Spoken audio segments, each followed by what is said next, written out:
Senhor presidente, senhoras deputadas, senhores deputados, é com imenso senso de responsabilidade que ocupo pela primeira vez o grande expediente.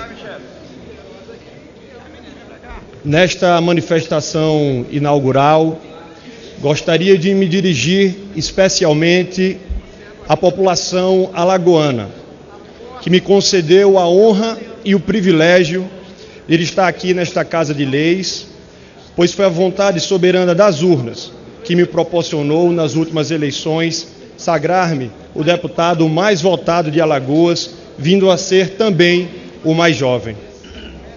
É para mim um desafio encoberto por um manto de responsabilidade singular, ter tido uma votação histórica de 10% dos eleitores do meu estado, votos em todos os 102 municípios, traduzindo-se em 136 mil votos, aproximadamente 70 mil votos só na nossa belíssima capital alagoana, em Maceió.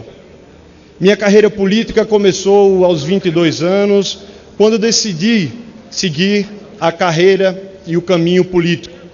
Evidentemente, essa decisão foi questionada por pessoas próximas.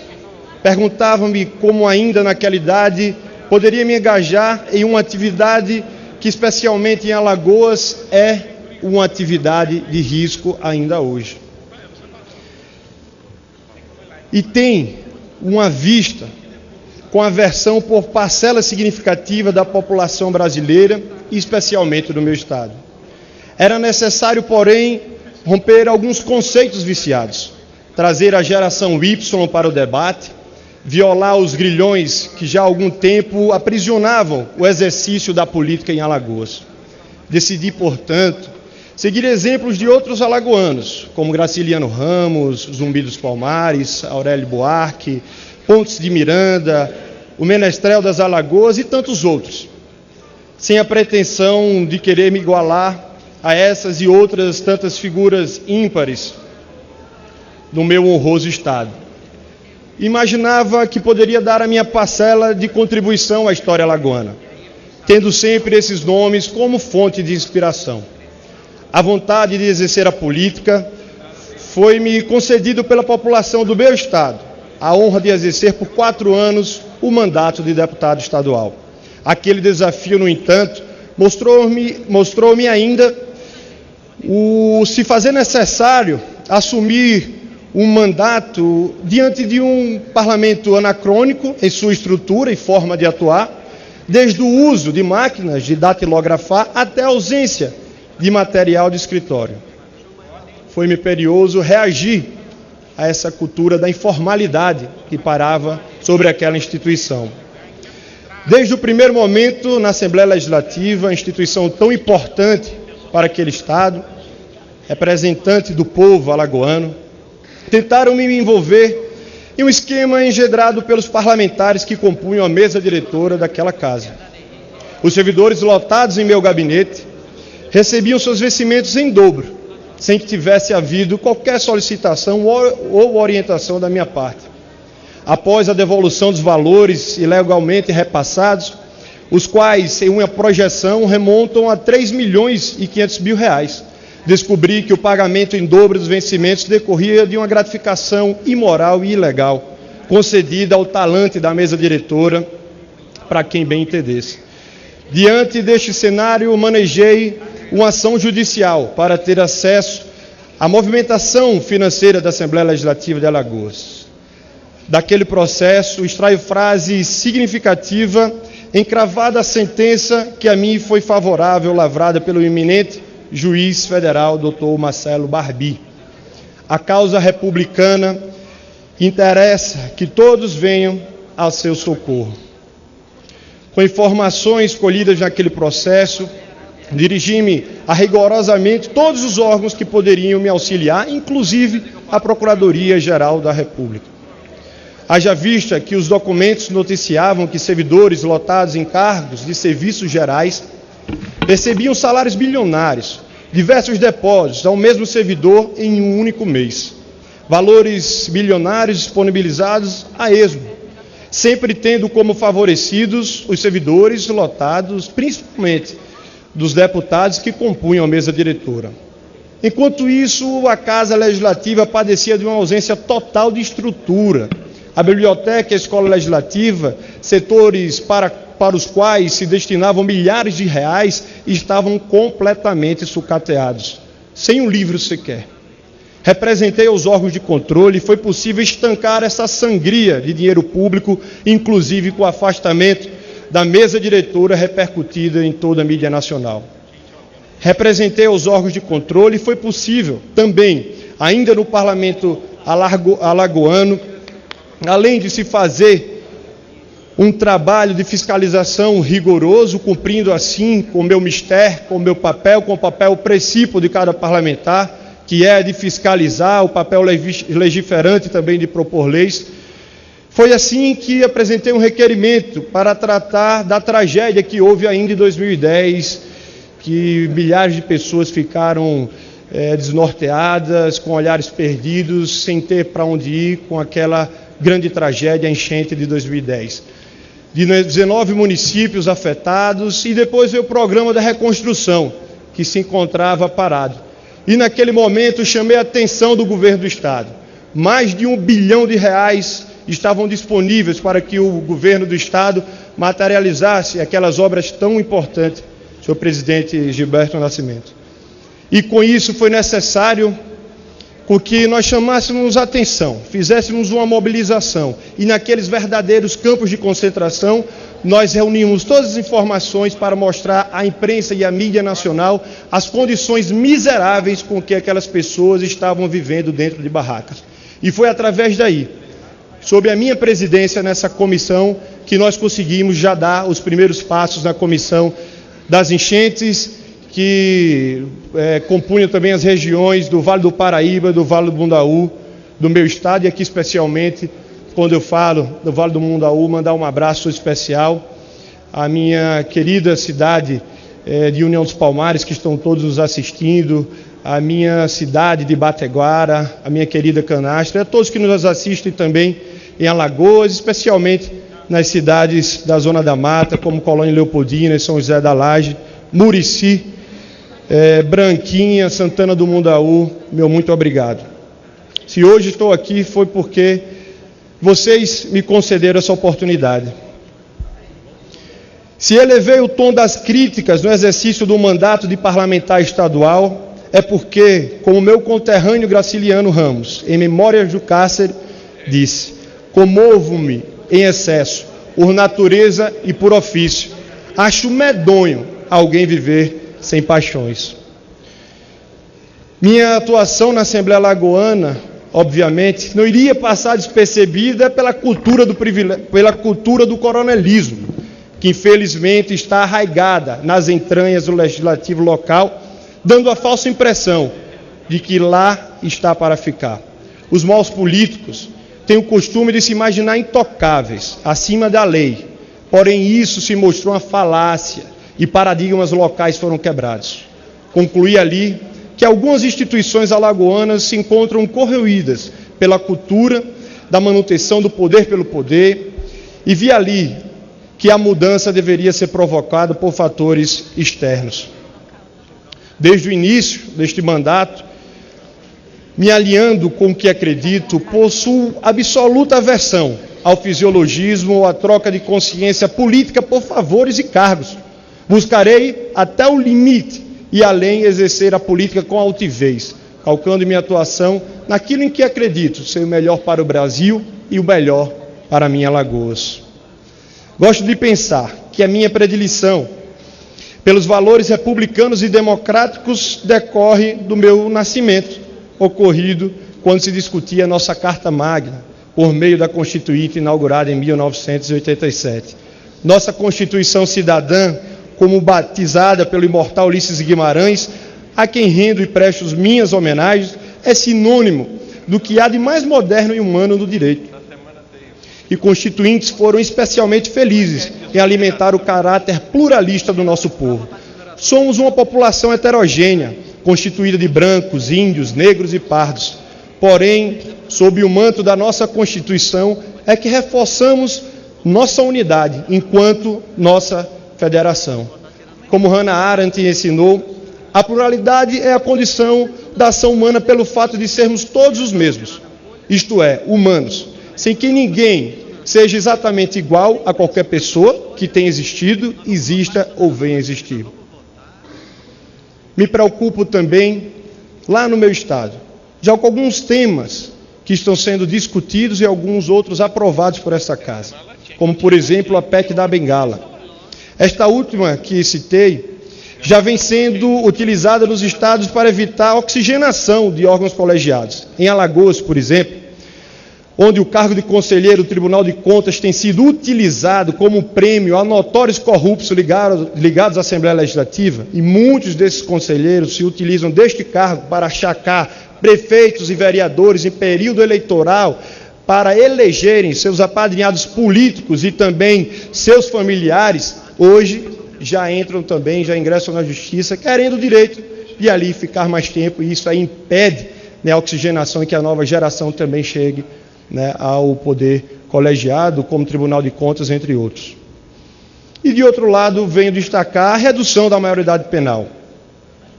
Os que advogam em sua defesa, e como jovem não poderia deixar de tocar nesse assunto, fazem com a utilização do chamado cherry picking, ou seja, que é a citação de casos individuais, porém sem aquilo que Milton Friedman chamava de senso de proporção, sem a necessária contextualização.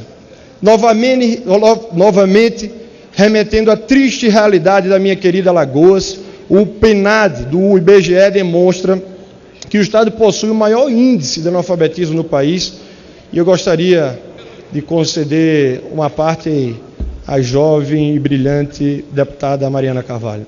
Obrigada, deputado JHC. Gostaria de parabenizar pelo seu brilhante trabalho em frente da Assembleia de Alagoas, seu trabalho combativo, e reflexo disso, hoje o senhor está aqui representando esse Estado, com firmeza, com ética, coerência e principalmente fazendo essa renovação na política, atraindo cada vez novos jovens para estarem aqui dentro desta casa, representando o nosso povo. Fico muito feliz de poder estar aqui ao seu lado, trabalhando, e principalmente, nesses primeiros meses de trabalho nessa casa, o senhor já mostrou a sua luta e principalmente o seu amor pelo seu Estado.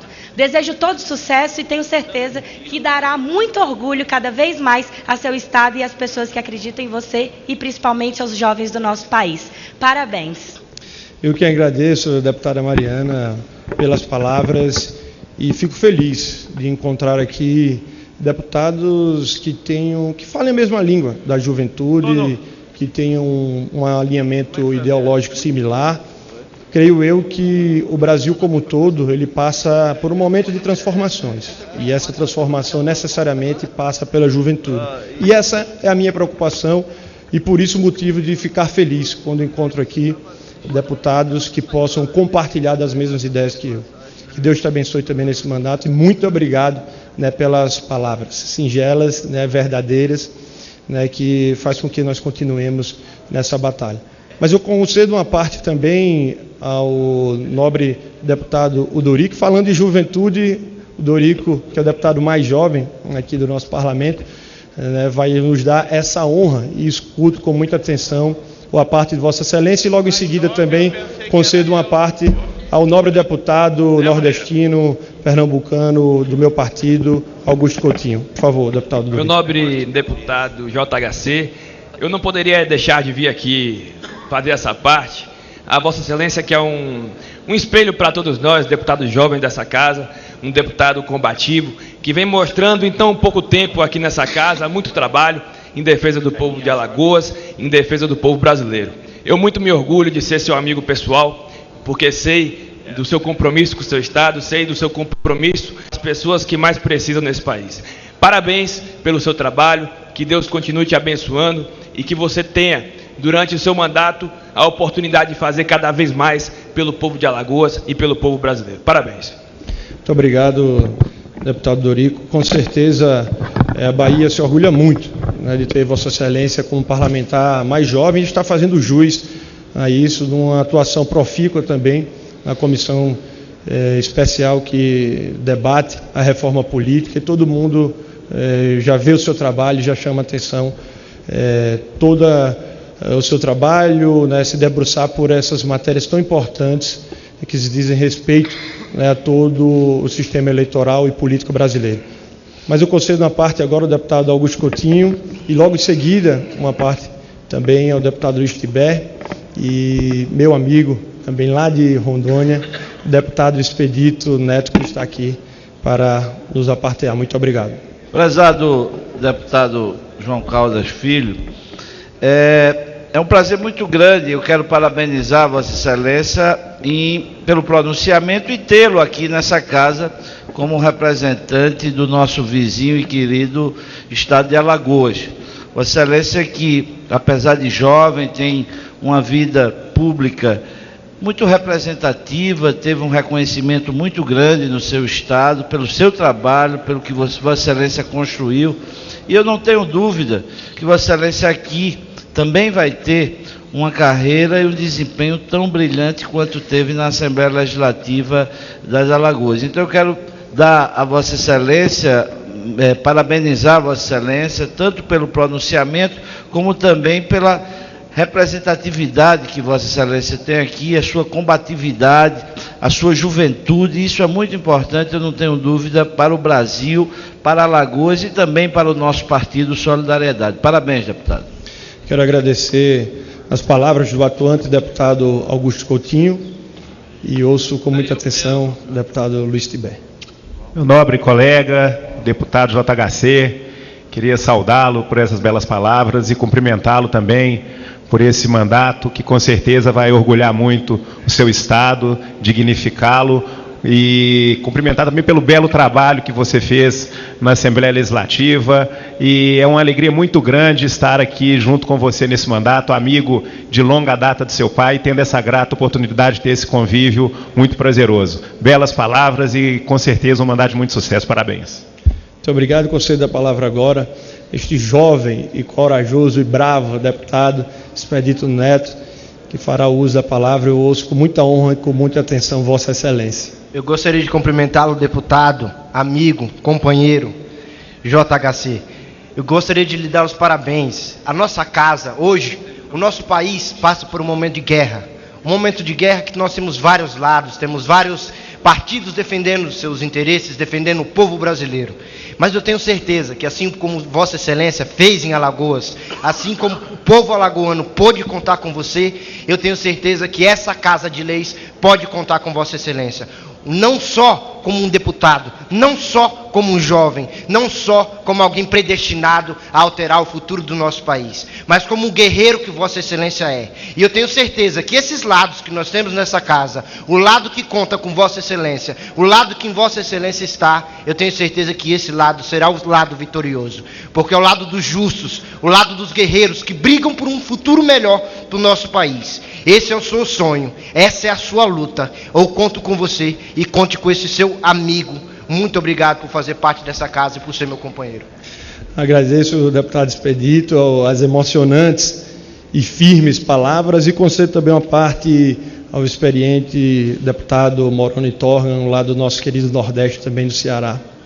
Muito obrigado. Deputado João Henrique Caldas, em primeiro lugar quero dizer que fui companheiro do seu pai, e foi um bom companheiro, e Vossa Excelência agora vem aqui continuar esse trabalho. E as credenciais de Vossa Excelência o qualificam a moralizar este país. E é uma tarefa que nós devemos pegar de modo muito firme, porque sempre quando não há moralização e quando há corrupção, quando há desmandos, quando há desvios, quem mais paga é o mais fraco. E é o mais fraco que precisa de nós. O mais forte não precisa quase de nós. O mais forte já sabe como sobreviver em qualquer tipo de situação, de cenário ou de governo. O mais fraco é aquele que precisa de nós. E eu sinto em Vossa Excelência o desejo de defender e proteger estes mais fracos, as famílias que querem o direito de criar seus filhos, que querem ter o mínimo necessário para ter uma decência na sua vida. Parabéns pelo seu discurso e que possa estar junto nessa luta a favor dos mais fracos. Muito obrigado, deputado. Inclusive, me sinto abraçado, também protegido, quando nós encontramos aqui parlamentares experientes, parlamentares que estão aqui para dar à nova geração que chega a esta casa toda a cobertura possível para manterem, com independência, o seu discurso, o seu mandato. Isso é muito importante. Então, essa Casa de Leis, ela tem essa pluralidade, como eu já falei aqui no discurso, que é típica do povo brasileiro, e não independente da região, da faixa etária, do número de mandatos. Acredito eu que nós todos estejamos aqui lutando por um país mais justo. E nesta mesma linha, de nós podermos trazer para casa mais eficiência, foi que eu propus um modelo diferente para a distribuição das relatorias, um projeto de resolução aqui nesta casa. Há mais de 5.000 proposições só na Comissão de Constituição e Justiça, e essas relatorias, elas ficam a depender da discricionariedade, ou seja, do talante do presidente da comissão. Em outros órgãos já se tem a distribuição eletrônica, e dessa forma, visando privilegiar outros princípios, como o da isonomia, o da eficiência e da impessoalidade, foi que nós propomos a esta casa que as comissões possam distribuir eletronicamente e dar celeridade a esses projetos, e dessa forma conseguiríamos dar uma grande contribuição ao povo brasileiro. Quando eu falava aqui na minha preocupação quanto à juventude, salvo engano, são 30 deputados com menos de 30 anos. E depois das manifestações, nós podemos perceber que esse exército digital ele é composto, pela sua grande maioria, por jovens. E esses jovens têm de ter voz aqui na Casa Legislativa. Como é que nós vamos discutir o futuro sem pedir a opinião ou sem ter a opinião dos jovens? Por isso, apresentei um projeto para criarmos a Secretaria da Juventude e, a partir daí, dialogar diretamente com os jovens do nosso país. Aqui trago também outras questões importantes que os 25 minutos do grande expediente, neste momento, se tornou insuficiente para trocar em todos os assuntos aqui importantes para discutirmos, mas acredito que diante de um Brasil que nós esperamos, continuarmos firmes no combate à corrupção, vigilantes, nessa vigilância cívica, provocar todos os dias esse exército digital, como assim falei, os jovens do nosso país, para que incansavelmente nós estejamos lá fiscalizando o poder público da melhor forma possível. Eu acredito que esses jovens que foram tanto provocados durante o período eleitoral, no Pronatec, com Ciências Sem Fronteiras e outros programas como o FIES, e agora se veem praticamente abandonados, num ato de covardia do governo federal para com esses jovens. Então nós não temos emprego e não temos educação. Os dados do PISA são alarmantes. Todos os dados que nós pegamos sobre a educação, e especialmente no meu triste estado de Alagoas, em relação à educação, nós temos o maior número de analfabetismo, 25%. O mesmo número senhor presidente, para concluir, de quando nós discutimos a Constituinte. Então, senhor presidente, se faz urgente nós lutarmos por essa nova geração de brasileiros. Nós temos que continuar fortemente no combate à corrupção. Estamos na CPI da Petrobras, na Comissão de Constituição e Justiça. Vamos continuar de forma contundente e implacável contra os malfeitos. E depois dessa Operação Lava Jato, dado o direito à ampla defesa e ao contraditório, destacado ali aqueles agentes públicos que malversaram o dinheiro público, que perderam a confiança deste país, eles sejam banidos da vida pública. Nós temos, sim, elementos e nós temos procedimentos dentro desta casa para isso, e se for necessário nós criaremos, mas o que nós não podemos ver são esses cidadãos aqui. Agradecer eternamente ao meu povo de Alagoas, porque sem eles nós não poderíamos estar aqui representando do alto da ribalta desta ribalta o sentimento de um povo que há muito tempo foi acuado como presa fácil e frágil por uma cultura do coronelismo e da chibata. Chega, esse tempo acabou. Contem comigo, povo guerreiro da minha querida Alagoas. Meu muito obrigado.